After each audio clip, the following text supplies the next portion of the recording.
యేసుక్రీస్తు నామములో మీకు అందరికీ వందములు. మన దేశంలో నేరాలు పెరిగిపోవడానికి కారణమైనటువంటి వీరందరి గురించి ప్రార్థన చేయండి. దొంగల గురించి ప్రార్థన చేయండి, దోపిడీగాడి గురించి ప్రార్థన చేయండి, మోసగాడి గురించి ప్రార్థన చేయండి, నరహంతల గురించి ప్రార్థన చేయండి, బలాత్కారుల గురించి ప్రార్థన చేయండి. మరి చేతబడి చేసి మనుషులను చంపేటువంటి ఆ యొక్క మాంత్రికుల గురించి ప్రార్థన చేయండి. దేవుని ఉగ్రత వీళ్ళందరిపై బలంగా వచ్చినట్లుగా ప్రార్థన చేయండి. ఉగ్రత తప్ప వేరే పరిష్కారం లేనే లేదు. కాబట్టి ప్రతి ఒక్కరు ప్రార్థన చేయండి. దేవుని ఉగ్రత వస్తే కనుక దేవుడు ఎవరిని ఎక్కడెక్కడ మొత్తాలు ఎవరెవరిని మంచాన్ని పడుకోబెట్టాలో ఆయనకు బాగా తెలుసు. కాబట్టి ఆయన చేతికి అప్పగిస్తే అద్భుతాలు జరుగుతాయి.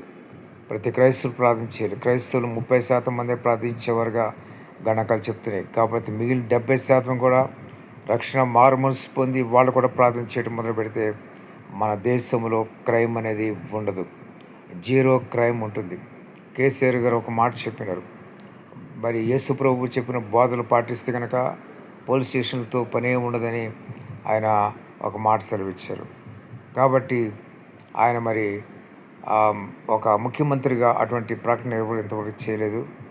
మరి క్రైస్తవత్వం గురించి ఆయన బాగా తెలుసు కాబట్టి ఆ మాట సెలవిచ్చినారు. కాబట్టి తెలుసుకుని ప్రతి ఒక్కరు కూడా ప్రార్థన చేయడంలో ఎటువంటి పొరపాటు లేదు. మనం ప్రార్థన చేస్తుంటే కనుక మన దేశం బాగుపడుతుంది, అనేక మందికి మరి మేలు కలుగుతుంది, అనేక మంది సురక్షితంగా ఉండగలుగుతారు. ఇటువంటి మరి క్రిమినల్ వాళ్ళ చేత ఎవరు కూడా మరి ప్రభావితం కాకుండా ఉంటారు. నిశ్చింతగా మరి గాంధీ గారు చెప్పినట్టుగా అర్ధరాత్రి 12 గంటలకి ఒక స్త్రీ స్వేచ్ఛగా తిరిగినప్పుడు అప్పుడే స్వతంత్రమైన మాట సెలవిచ్చిందిగా ఆ మాటలన్నీ కూడా మరి నెరవేరుతాయి. కాబట్టి ప్రతి క్రైస్తవులు ప్రార్థించాల్సిన బాధ్యత ఉన్నది.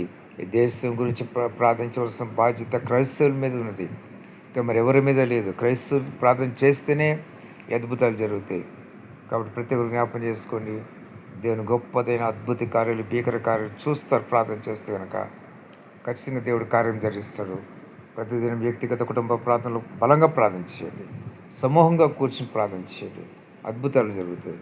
దేవుడి మాటలు దీవించి ఆశీర్వదించును గాక. ఆమేన్.